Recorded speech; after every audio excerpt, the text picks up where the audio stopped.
Hello guys, आपका मेरे channel smart study में स्वागत है। आज हम शिक्षा निदेशालय की तरफ से डायरेक्टर ऑफ एजुकेशन की तरफ से दिए जाने वाला प्रैक्टिस पेपर अभ्यास प्रश्न पत्र 2023-24 का फाइनल टर्म का जो है क्लास 7th का सब्जेक्ट है साइंस विज्ञान का करने वाले हैं। टाइमिंग इसकी 2.5 घंटे है और मार्क्स इसका है 60 मार्क्स का। आपको मेरे चैनल पर सभी सब्जेक्ट के सैंपल पेपर मिल जाएंगे, आप वहां से अच्छे से प्रैक्टिस कर सकते हैं और इसका पैटर्न एग्जैक्ट वही होने वाला है जो आपके एग्जाम में आपका क्वेश्चन पेपर का पैटर्न होने वाला है। तो आइए स्टार्ट करते हैं। सबसे पहले थोड़ा सा देख लेते हैं कि क्या क्या कहा गया है। सेक्शन ए है, फर्स्ट क्वेश्चन है जिसके पार्ट्स दिए गए हैं। हर एक क्वेश्चन 1 मार्क्स का है। सेक्शन बी में 2 से 7 क्वेश्चन है, 2 मार्क्स का है। सेक्शन सी 8 से 11 क्वेश्चन है, 3 मार्क्स का है। और सेक्शन जो डी है 12 से 15 6 मार्क्स के क्वेश्चन है। तो सबसे पहले हम सेक्शन ए कर रहे हैं। यहाँ पर हम हिंदी और इंग्लिश मीडियम दोनों के ही क्वेश्चंस करने वाले हैं। तो सबसे पहले क्वेश्चन देखते हैं। मानव शरीर की क्वेश्चन नंबर 1 है, 1 मार्क्स के क्वेश्चन है इसके अंदर। तो सबसे पहला क्वेश्चन, मानव शरीर की सबसे लंबी ग्रंथि का नाम बताइए। यकृत। देखो क्या कहा गया है, right the name of the longest gland in the human body. Answer हो जाएगा इसका लीवर। सेकंड क्वेश्चन देखते हैं यहाँ पर, what happen when iodine comes contact with starch. देखो क्या कहा जा रहा है यहाँ पर। सेकंड क्वेश्चन है ये, व्हाट हैपन, यहाँ पे सेकंड लिख दीजिएगा। Second, what happen when iodine comes in contact with starch. क्या होता है जब आयोडीन स्टार्च के कांटेक्ट में आता है। The colour of iodine turns red, the colour of iodine turns blue to black, the colour of starch turn yellow, the colour of starch become green. तो देखो क्या कहा जा रहा है, जब भी आयोडीन को हम किस पे, स्टार्च पर डालते हैं, जैसे कि पोटैटो, मान लो पोटैटो पे डालते हैं, तो उसका कलर कैसा हो जाता है, ब्लू टू ब्लैक हो जाता है। तो बी आंसर यहाँ पे क्या हो जाएगा, करेक्ट हो जाएगा। देखो क्या कहा जा रहा है, क्या होता है जब आयोडीन स्टार्च के संपर्क में आता है। आयोडीन का रंग लाल हो जाता है, आयोडीन का रंग नीला और काला हो जाता है, स्टार्च का रंग पीला हो जाता है, स्टार्च का रंग हरा हो जाता है, हरा वाला नहीं, हरा हो जाता है। तो ख आंसर यहाँ पे सही हो जाएगा कि स्टार्च का जो रंग है या जो आयोडीन का रंग है, आयोडीन ऑरेंज सी शेड होती है, डार्क ऑरेंज शेड होती है, लेकिन जब स्टार्च के संपर्क में आती है तो नीला काला इसका रंग हो जाता है। क्वेश्चन नंबर 3 देखिए क्या कहा गया है, आहार नाल में बचे हुए भोजन का अवशोषण कहाँ पर होता है। शुद्रांत्र पर। कहाँ होता है, स्मॉल इंटेस्टाइन, या हम इस तरह से लिख सकते हैं छोटी आंत भी यहाँ पर आप लिख सकते हो, छोटी आंत। तो आहार नाल में बचे हुए भोजन का जो अवशोषण कहाँ पर होता है, छोटी आंत में। क्वेश्चन नंबर 3 देखो क्या है, where is the absorption of remaining food in alimentary canal. Alimentary canal में जो खाना बच जाता है उसका अब्जॉर्प्शन कहाँ पर होता है, स्मॉल इंटेस्टाइन में। यहाँ पर आंसर सही हो जाएगा। क्वेश्चन नंबर 4 देखिए, right the name of any two natural indicator. Natural indicator, indicator क्या करते हैं, हमें एसिड और बेस के बारे में बताते हैं। तो आपको 2 नेचुरल जो इंडिकेटर्स है उसके नाम बताने हैं, टर्मरिक एंड लिटमस। 2 आंसर हो जाएंगे, टर्मरिक एंड लिटमस। यहाँ से क्वेश्चन कई बार आता है। देखिए क्या कहा गया, किन्हीं 2 प्राकृतिक सूचकों के नाम बताइए, हल्दी और लिटमस। क्वेश्चन नंबर 5 देखिए क्या कहा गया, एसिटिक अम्ल किस में पाया जाता है। एसिटिक अम्ल किस में पाया जाता है, सिरका में। विनेगर जो हम यूज करते हैं सिरका, उसमें पाया जाता है। क्वेश्चन नंबर 5 देखिए क्या, ये सब क्वेश्चन 1 मार्क्स के हैं। Acetic acid is found in vinegar. Vinegar यहाँ पे इसका आंसर सही हो जाएगा। क्वेश्चन नंबर 6 देखिए क्या कहा गया है।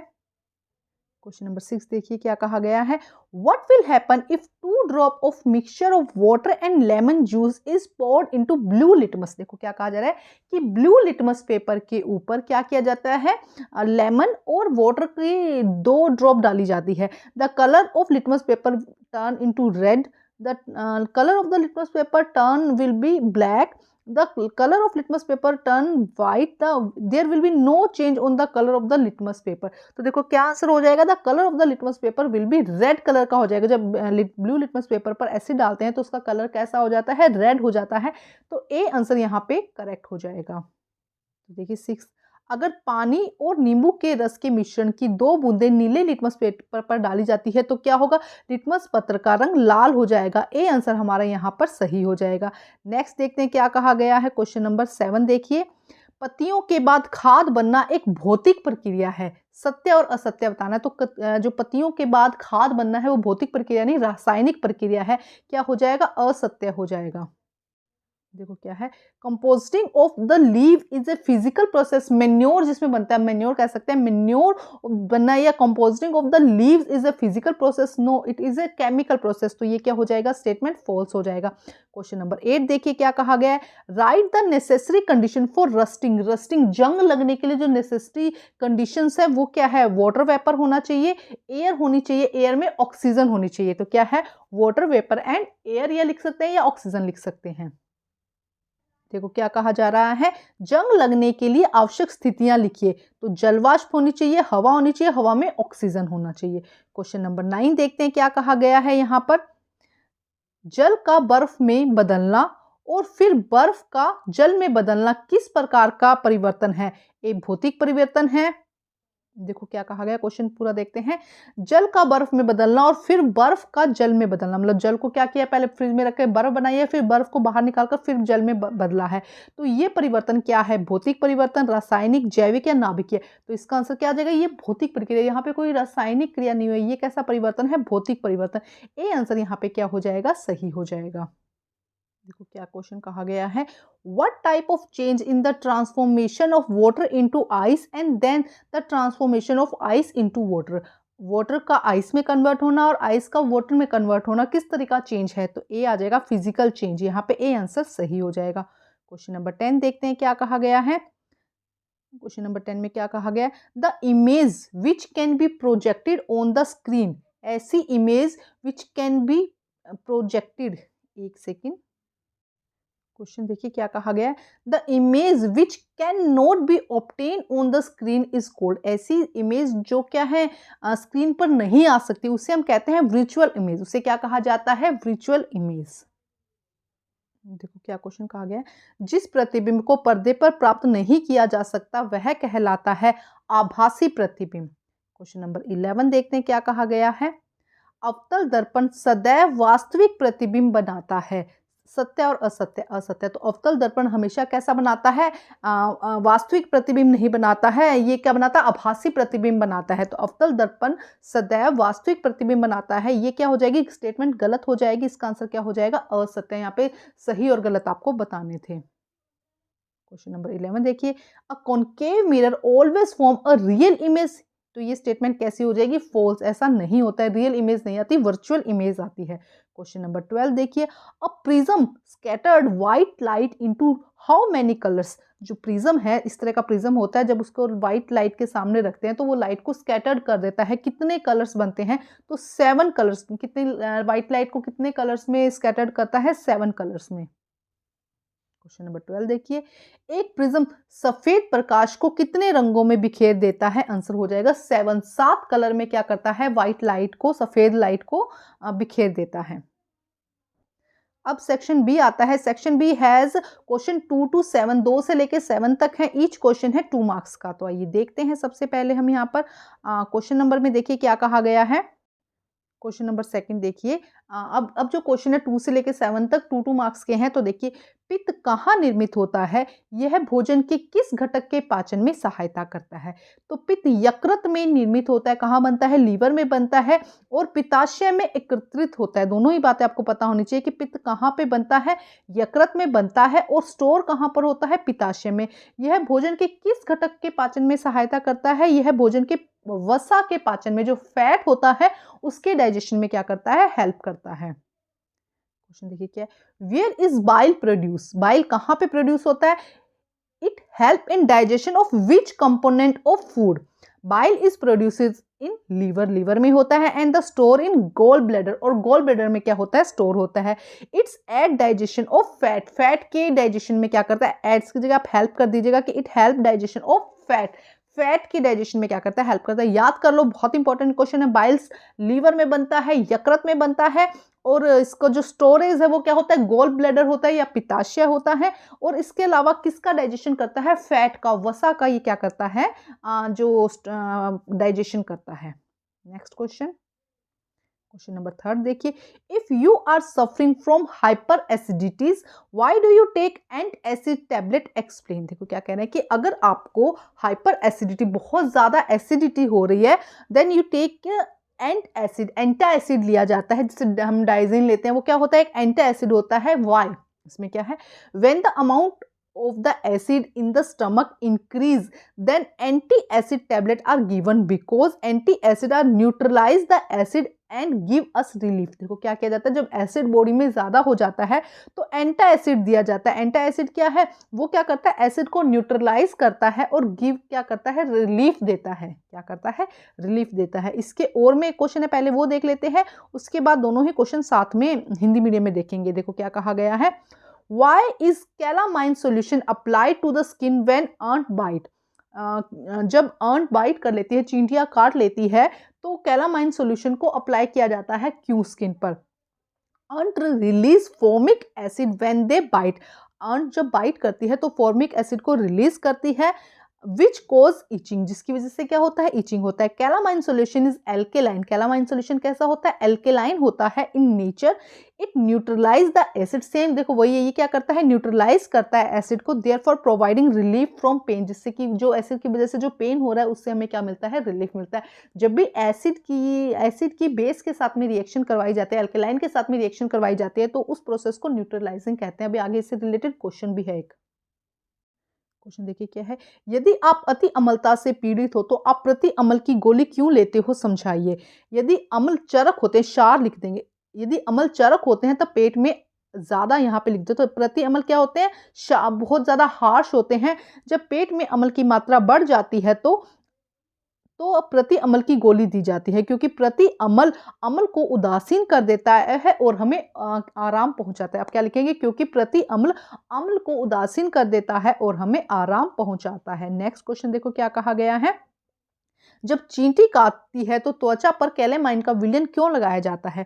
जब चींटी काटने पर फॉर्मिक अम्ल को छोड़ती है, क्या रिलीज करती है, फॉर्मिक अम्ल, जिससे खुजली होती है। कैलेमाइन विलयन प्रकृति में क्षारीय होता है, यह अम्ल को उदासीन कर लेता है, जिससे कि आराम मिलता है, जिससे कि क्या मिलता है, आराम मिलता है। नेक्स्ट क्वेश्चन देखिए क्या कहा गया है, क्वेश्चन नंबर 4, अम्ल और क्षार के बीच में अंतर बताइए। अम्ल और क्षार के बीच में 2 नंबर का है, आपको अंतर बताना है। अम्ल स्वाद में खट्टे होते हैं और नीले लिटमस पत्र को लाल कर देते हैं, जबकि क्षार कड़वे होते हैं और लाल लिटमस पत्र को नीला कर देते हैं। आप लाइन लगा के भी लिख सकते हैं, इंपॉर्टेंट क्वेश्चन है। एक बार फिर बता देती हूँ कि अम्ल स्वाद में खट्टे होते हैं और नीले लिटमस पत्र को लाल कर देते हैं, जबकि क्षार कैसे होते हैं, कड़वे होते हैं और लाल लिटमस पत्र को नीला कर देते हैं। Question number 4, difference between acid and base. Acids are sour in taste and turn blue litmus paper red, while bases are bitter and turn red litmus paper to blue। Okay, आपको ये ध्यान रखना है कि एसिड जो है वो sorry होते हैं, खट्टे होते हैं, जबकि बेसिस कैसे होते हैं, बिटर होते हैं। अब देखते हैं नेक्स्ट क्वेश्चन, क्वेश्चन नंबर यहाँ पे 5th देखते हैं क्या कहा गया क्वेश्चन नंबर 5th में। देखो सेकंड यहाँ पे, हाँ अब देखो क्या कहा गया है, explain why is painting and iron gate protect from it rusting. देखो क्या कहा जा रहा है कि एक्सप्लेन करना है कि वाई, जब हम किसी को पेंट कर देते हैं आयरन गेट को, तो वो क्या करता है, उसको रस्टिंग से बचाता है। When iron comes in contact with air and water it become rust. जब आयरन किसी भी एयर और वाटर के कांटेक्ट में आता है तो वो किस में कन्वर्ट हो जाता है, रस्ट में।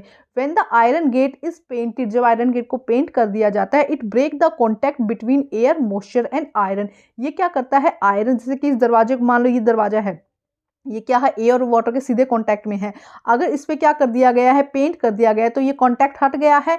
It break to contact between air moisture and iron due to which the iron can not rust, जिससे कि क्या होता है, आयरन पे रस्टिंग नहीं होते। This is called galvanisation. यहाँ पे गलत लिखा गया है, जिसे क्या कहते हैं, गैल्वेनाइजेशन कहा जाता है। देखो क्या कहा गया क्वेश्चन नंबर 5, समझाइए कि लोहे के गेट को पेंट करने से उसका जंग लगने से बचाव किस कारण से होता है। मतलब कि जब उस पे पेंट कर दिया जाता है तो जो जंग नहीं लगता वो किस कारण से नहीं लगता। जब लोहा हवा और पानी के संपर्क में आता है तब लोहे पर जंग लगता है। कब लगता है, जब वो हवा और पानी के संपर्क में आता है।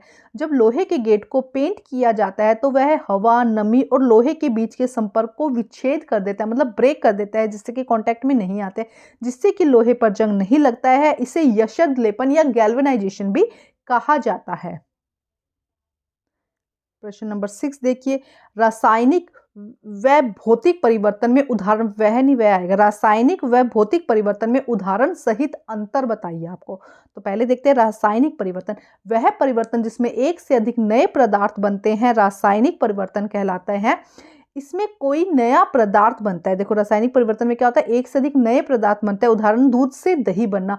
और इसमें यह भी लिख सकते हैं कि इसमें कोई रासायनिक क्रिया होती है, देखो कुछ क्वेश्चंस में हम आंसर ऐड कर सकते हैं कि वह परिवर्तन जिसमें एक से अधिक नए पदार्थ बनते हैं और क्या होती है, कोई रासायनिक अभिक्रिया होती है, उसे हम क्या कहते हैं, रासायनिक परिवर्तन कहते हैं, जैसे कि दूध से दही बनना। जबकि भौतिक परिवर्तन क्या है, वह परिवर्तन जिसमें पदार्थ की भौतिक गुणों में परिवर्तन आता है, उसके भौतिक गुणों में परिवर्तन आता है, उसे हम भौतिक परिवर्तन कहते हैं। इसमें कोई नया पदार्थ नहीं बनता है, यह परिवर्तन उत्क्रमणीय परिवर्तन होता है, मतलब कि पानी से क्या बना सकते हो आप, पानी से बर्फ बना सकते हो, बर्फ से पानी बना सकते हो, मतलब उसको रिवर्सिबल होता है। तो ऐसे परिवर्तन को हम क्या कहते हैं, भौतिक परिवर्तन, जैसे कि बर्फ से पानी बनना। तो देखो इसके अंदर 3 आप ऐड कर सकते हो, इसके भौतिक गुणों में परिवर्तन आता है, जबकि रासायनिक में उसके भौतिक गुणों में नहीं, कुछ नया पदार्थ बनता है। इसमें नया पदार्थ नहीं, इसमें कोई नया पदार्थ नहीं बनता है, भौतिक में कोई नया पदार्थ नहीं बनता है, जबकि हमने देखा था रासायनिक में नया पदार्थ बनता है। यह जो भौतिक वाली है यह उत्क्रमणीय होती है, जबकि देखो दूध से दही बना सकते हो, लेकिन दही से आप दूध नहीं बना सकते। तो यह प्रक्रिया क्या है, उत्क्रमणीय नहीं है, इसको वापस हम चेंज नहीं कर सकते हैं। और उदाहरण लिख सकते हैं आप, देखो क्या आ जाएगा, explain the difference between chemical and physical changes with example. Chemical changes, the change in which more than one new substance is form is called chemical changes. In this a new substance is form, एक नया substance बनता है, example milk become curd, milk से क्या बना, curd बन गया। Physical change, the change in which the physical properties of a substance change is called physical changes. The changes in which the physical property of a substance change, physical property क्या हो रही है, change हो रही है, इसे हम क्या कहते हैं, फिजिकल चेंज कहते हैं। No new substance is form in this process, इस प्रोसेस में क्या है, कोई भी नया सब्सटेंस नहीं बनता है। This change is a reversible changes, ऐसा चेंज क्या होता है, रिवर्सिबल होता है। For example formation to water from ice, ice से क्या बनता है, वाटर बनता है, वाटर से क्या बनता है, आइस बनता है। अब देखते हैं next question, question number 7, write 2 difference between convex and concave mirror. Okay, a convex lens is thick in the middle and the thin at the edges, hence a real image form. Convex में क्या होता है, जो lens है वो thick होते हैं middle से, इस तरह से देखो यहाँ से मिडल से कैसा है, थिक है, जबकि एजेस से कैसा है, थिन है। और इससे जो इमेज फॉर्म होती है वो कैसी होती है, रियल होती है। Where is concave mirror thick in the middle and the thin in edges, देखो क्या कहा जा रहा है, जो कॉन्केव लेंस है thick in the middle and with thin edges, it does not form a real image. देखो क्या कहा जा रहा है, थोड़ा सा ध्यान से देखते हैं, क्वेश्चन देखते हैं पहले, एक सेकंड। क्या कहा जा रहा है कि उत्तल लेंस और अवतल लेंस में 2 अंतर लिखिए। तो देखो क्या है, हम यहाँ से इमेज के साथ में समझेंगे। उत्तल लेंस बीच में से मोटा और किनारों से पतला होता है, ये होता है उत्तल लेंस, ठीक है, तथा इससे वास्तविक प्रतिबिंब बनता है। जबकि अवतल लेंस बीच में से पतले, ये बीच में से पतले, ये देखो ये इस तरह से, एक सेकंड दोबारा बनाती हूँ इसकी इमेज, बीच में से पतले और किनारों से क्या होते हैं, मोटे होते हैं, जबकि इससे वास्तविक प्रतिबिंब नहीं बनता, इससे आभासी प्रतिबिंब बनता है। देखो यहाँ पे थोड़ा लिखते वक्त हुई है, तो जो कॉनकेव मिरर हैं वो क्या होते हैं, बीच में से थिन होते हैं और किनारों से कैसे होते हैं, थिक होते हैं। तो ये थोड़ा सा आप ठीक कर लीजिएगा। और कॉन्वेक्स मिरर कैसा होता है कि जो मिडल से कैसा होता है, थिक होता है, एजेस से कैसा होता है, थिन होता है, ठीक है। और it does not form a real image, ये रियल इमेज नहीं बनाता, वर्चुअल इमेज बनाता है। अब सेक्शन सी स्टार्ट होता है। सेक्शन सी की बात करते हैं, ये 8 से लेकर 10 क्वेश्चन है, 3 मार्क्स के इसके अंदर क्वेश्चन है। तो आइए देखते हैं क्वेश्चन में क्या है, कॉलम ए और कॉलम बी में क्या करना है, उचित मिलान करनी है, आपको यहाँ पे मिलान करनी है। तो आइए देखते हैं कॉलम ए और कॉलम बी में। तो देखो यहाँ पे एक सेकंड हम यहाँ पे देखते हैं। सबसे पहले यहाँ पे दिया गया है लाला ग्रंथि, लाला ग्रंथि मतलब लार ग्रंथि जिसे कहते हैं। तो लार ग्रंथि क्या करती है, लाला रस को स्राव करती है, तो ये हो जाएगा फर्स्ट का। अब सेकंड है अमाशय, अमाशय क्या करता है, अमाशय करता है अमल का निर्मोचन, मतलब कि अमल का स्त्रावण करता है, एसिड निकलता है अमाशय से। क्वेश्चन नंबर 3 क्या है, यकृत, यकृत क्या करता है, पित्त का रस, पित्त का रस क्या करता है, स्त्रवण करता है, यहाँ पे स्त्रवण भी आ जाएगा, पित्त का रस का स्त्रवण करता है, तो ये हो जाएगा 3 का। मलाशय, मलाशय क्या करता है, बिना पचे भोजन का क्या करता है, भंडारण करता है। मलाशय में क्या होता है, जो पचा हुआ भोजन नहीं होता है, जो अपचित भोजन होता है उसका भंडारण होता है। तो ये हो जाएगा फोर्थ पे। फिफ्थ क्या है, शुद्धांत। शुद्धांत क्या करता है, पाचन का पूरा होना। मतलब शुद्धांत में क्या होता है, पूरा पाचन होता है। और वृद्धांत में क्या होता है, यहाँ पर जल का अवशोषण होता है। एक सेकेंड, एक बार फिर कर लेते हैं। देखो यहाँ पे जो लाला ग्रंथि है वो क्या करता है, लाला रस का स्राव करता है। अमाशय क्या करता है, अम्ल का निर्मोचन करता है। उसके बाद यकृत क्या करता है, पित्त का स्राव करता है। उसके बाद मलाशय क्या करता है, बिना पचे भोजन का भंडारण करता है। शुद्धांत क्या करता है, पाचन को पूरा करता है। और उसके बाद में वृद्धांत क्या करता है, जल का अवशोषण करता है। तो इस तरह से आपकी क्या हो जाएगी, ये मैचिंग हो जाएगी। ये क्वेश्चन 3 मार्क्स का है, हर एक पॉइंट जो है इसमें हाफ मार्क्स का है। क्वेश्चन नंबर 8 में क्या कहा गया, make appropriate match column A and column B में हमें क्या करना है, मैच करना है।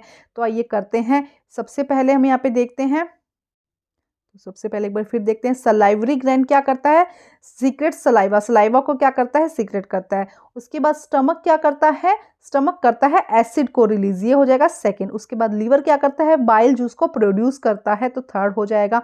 उसके बाद रेक्टम क्या करता है, storage of undigested food. Undigested food को क्या करता है, स्टोरेज करता है। उसके बाद यहाँ पे स्मॉल इंटेस्टाइन आएगा, एपेटाइट नहीं आएगा, यहाँ पे क्या आएगा, स्मॉल इंटेस्टाइन। स्मॉल इंटेस्टाइन क्या करता है, कंप्लीट ऑफ डाइजेशन करता है, तो ये हो जाएगा फिफ्थ का, स्मॉल इंटेस्टाइन। सिक्स में क्या होता है, वाटर एब्जॉर्प्शन। लार्ज इंटेस्टाइन क्या करता है, वाटर को ऑब्जर्व करता है, तो ये हो जाएगा सिक्स का आंसर। नेक्स्ट क्वेश्चन देखते हैं। अब इसके अथवा में एक क्वेश्चन दिया गया है, और में एक क्वेश्चन दिया गया है जिसको हम देखते हैं। 3 मार्क्स का एक क्वेश्चन है। दीर्घ रोम क्या होते हैं, वह कहाँ पाए जाते हैं, उनके कार्य क्या है। आंसर देखिए, छोटी आंत की भीतरी भीतरी दीवारों पर हजारों उंगली जैसी संरचनाएं होती है, जिन्हें दीर्घ रोम कहते हैं। दीर्घ रोम छोटी आंत में पाए जाते हैं। दीर्घ रोम बचे हुए भोजन के पाचन क्षेत्र को बढ़ा देते हैं, पाचन का जो क्षेत्र है उसे बढ़ा देते हैं। प्रत्येक दीर्घ रोम में सूक्ष्म रुधिर वाहिकाओं का जाल होता है, जलने जाल होता है।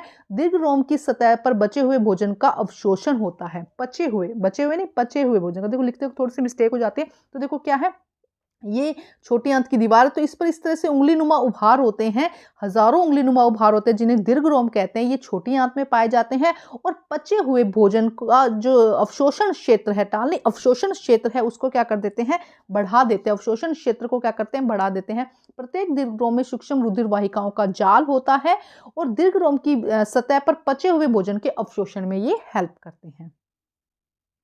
देखते हैं इसके और का question. What are villi, where are they found, what are their function.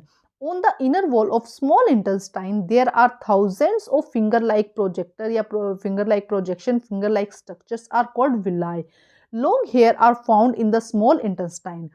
Long hair या villi are present in the small intestine. Villi आएगा, long hair नहीं आएगा।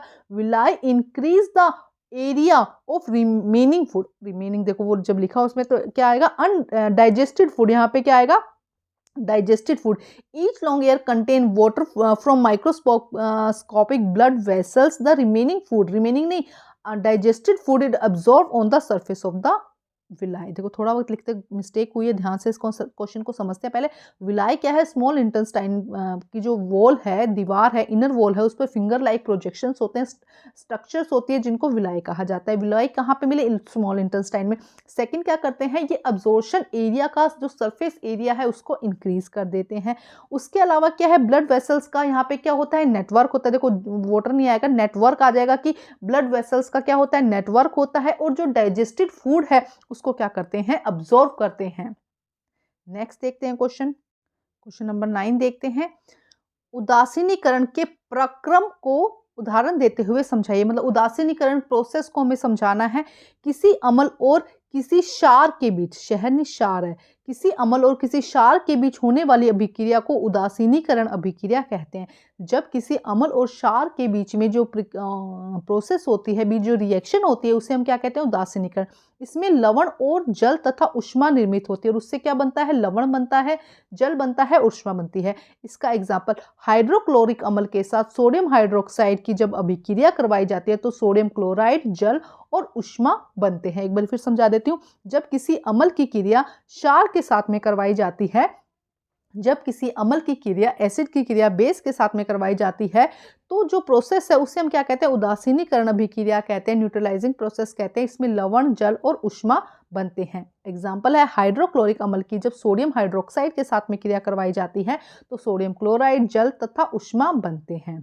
इसका एग्जाम्पल हम यहाँ से देख लेते हैं। देखो ये रहा, जब HCl हाइड्रोक्लोरिक अम्ल की क्रिया NaOH सोडियम हाइड्रोक्साइड के साथ करवाई जाती है तो सोडियम क्लोराइड मतलब कि नमक, H2O, जल इस तरह से लिखा गया H2O और ऊष्मा का निर्माण होता है। तो आंसर देखिए क्या कहा गया है। Explain the neutralisation process by giving an example. The reaction taking place between an acid and a base is called neutralising process. देखो क्या कहा जा रहा है, जब एसिड और बेस के बीच में जो रिएक्शन करवाई जाती है तो उसे न्यूट्रलाइजेशन प्रोसेस कहा जाता है।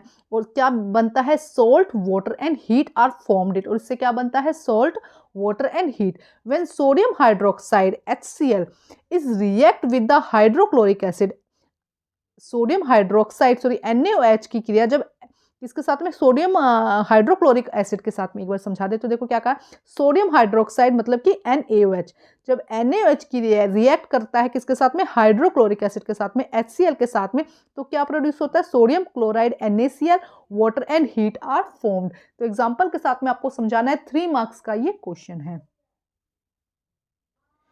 क्वेश्चन नंबर 10 में देखिए, निम्नलिखित रिक्त कथनों में रिक्त स्थान को भरिए। 3 फिलिंग द ब्लैंक्स है और तीनों ही एक एक नंबर के हैं जिनको आपको कंप्लीट करना है।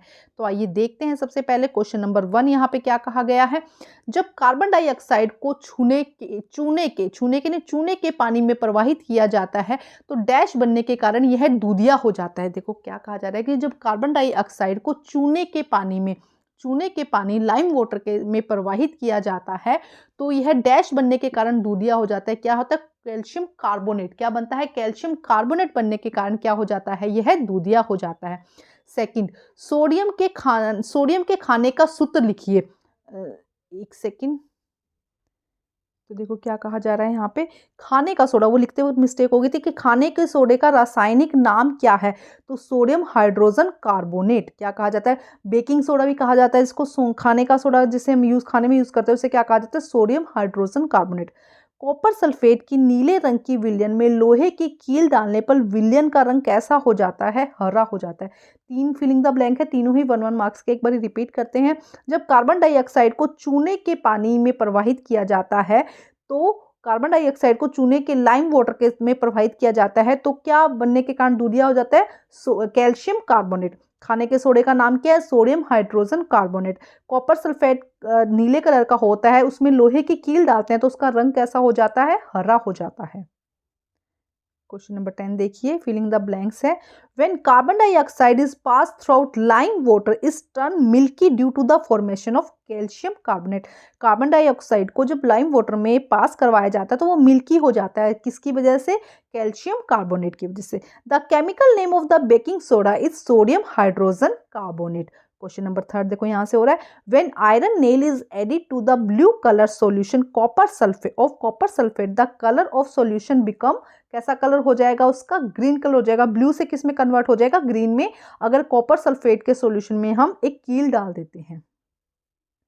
क्वेश्चन नंबर 11 देखो क्या कहा गया। क्वेश्चन नंबर 11 का 1 पार्ट देखो, समतल दर्पण द्वारा प्रतिबिंब की अभिलक्षण लिखो कि समतल दर्पण द्वारा जो प्रतिबिंब बनता है वो कैसा बनता है। समतल दर्पण में प्रतिबिंब दर्पण के पीछे बनता है और सीधा और समान आकार का, दर्पण से जितनी दूरी वस्तु की होती है उतनी ही दूरी पर प्रतिबिंब बनता है। देखो 3-4 बातें बोली गई है। एक तो दर्पण के पीछे बनता है, सीधा बनता है, समान आकार का, जितना बिंब का आकार होता है उतना ही उसका आकार होता है, और दर्पण से जितनी वस्तु, अगर दर्पण में जैसे कि यहाँ पर वस्तु रखिए तो प्रतिबिंब भी यहीं बनेगा, अगर यहाँ रखिए तो प्रतिबिंब यहाँ बनेगा, तो जितनी दूरी पर वस्तु होगी उतनी ही दूरी पर प्रतिबिंब बनेगा। इसका फर्स्ट पार्ट। इसका सेकंड पार्ट देखो क्या कहा गया है, अवतल और उत्तल आएगा यहाँ पर, अवतल और उत्तल दर्पण के एक एक उपयोग लिखने हैं। अवतल दर्पण का उपयोग दांत देखने के लिए डेंटिस्ट अवतल दर्पण का उपयोग करता है। उत्तल दर्पण का उपयोग पश्च दर्पण के रूप में वाहनों में किया जाता है, मतलब गाड़ियों के अंदर पीछे से जो पीछे का देखने के लिए, मिरर देखने के लिए, पीछे के मतलब गाड़ियां कैसी आ रही है उसके लिए हम किसका उपयोग करते हैं, उत्तल दर्पण का उपयोग करते हैं। तो आपको क्या करना है, एक एक उपयोग लिखना है। 1.5 मार्क्स के दोनों क्वेश्चन हैं। तो अब हम देखते हैं 11th क्वेश्चन। अब यहाँ पे आपको मैं एक बता देती हूँ कि मेरी इंस्टाग्राम पे आईडी है स्मार्ट स्टडी 10 के नाम से है, SMAR_TSTUDY 10 स्मार्ट स्टडी 10 के नाम से। वहाँ पर आपको शॉर्ट में सब चीज़ें मिल जाएंगी, चाहे आंसर्स की हो, चाहे हम इसके अलावा कोई नोटिफिकेशन हो, वो शॉर्ट में मिलेगा, जिससे कि आप जल्दी से, आपके टाइम भी बचत हो और आप फटाफट उसको देख भी लगे। तो उसको प्लीज़ लाइक कर लीजिएगा, उसको फॉलो कर लीजिएगा, जिससे कि जल्दी से जल्दी और ज़्यादा से ज़्यादा इन्फॉर्मेशन आपको मिले। आपको मेरे चैनल पर सभी सैम्पल पेपर मिल जाएंगे। आप वीडियो को लाइक कर दीजिए। अगर कोई क्वेश्चन है कमेंट करके आप ज़रूर पूछिएगा कि क्या कुछ अगर प्रॉब्लम आ रही है, कुछ समझ में नहीं आ रहा है, तो आप उसमें कमेंट ज़रूर कर दीजिएगा। अब हम देखते हैं क्वेश्चन नंबर 11 का आंसर, और इंस्टाग्राम की आईडी को फॉलो ज़रूर कर लीजिएगा। नेक्स्ट देखो, write the characteristic of the image by a plane mirror. Plane mirror से जो इमेज बनती है उसके बारे में आपको बताना है। A plane mirror in the image form in the behind the mirror it is straight, equal size and at the same distance as the object from the mirror. 3-4 बातें बोली गई है कि बिहाइंड द मिरर बनता है, straight होता है, equal होता है, उसके अलावा same distance as the object is form from the mirror. Next देखते हैं क्वेश्चन नंबर, इसका बी पार्ट देखते हैं। Write one uses of the concave and convex mirror. Concave mirror, dentist use concave mirror to view teeth. दांत देखने के लिए dentist इसका यूज करते हैं। Convex mirror use in mirror as a rear view mirror. जो व्हीकल के अंदर जो यूज किया जाता है रियर व्यू के लिए, पीछे का व्यू देखने के लिए, वो किसका यूज किया जाता है? कॉन्वेक्स मिरर का। अब सेक्शन डी आता है। सेक्शन डी के अंदर क्वेश्चन 12 टू 15 है, और ये क्वेश्चन केस स्टडी पे होते हैं, मतलब कि आपको एक पैराग्राफ दिया जाएगा और उससे से रिलेटेड क्वेश्चंस होंगे। 3 क्वेश्चंस आपको करने होंगे और हर क्वेश्चन 2 मार्क्स का होगा। तो अभी वीडियो बहुत लंबा हो गया है, सेक्शन डी को हम बाद में करेंगे। आप मुझे कमेंट करके बताइएगा कि क्या आप चाहते हैं कि इस तरह के क्वेश्चन मैं आपको करवाऊँ, क्योंकि 3 पैराग्राफ होंगे और उनमें 3-3 क्वेश्चन दिए होंगे जो कि आसान होते हैं। अगर आप कमेंट करके कहेंगे तो ज़रूर मैं उनको भी बना दूंगी आपकी प्रैक्टिस के लिए। इसी तरह के सभी सैंपल पेपर आपको मेरे चैनल पर मिल जाएंगे। तो प्लीज़ वीडियो को लाइक ज़रूर कर दीजिएगा और शेयर करिएगा, जिससे कि आपके फ्रेंड्स की भी इसमें हेल्प हो सके। Thank you guys.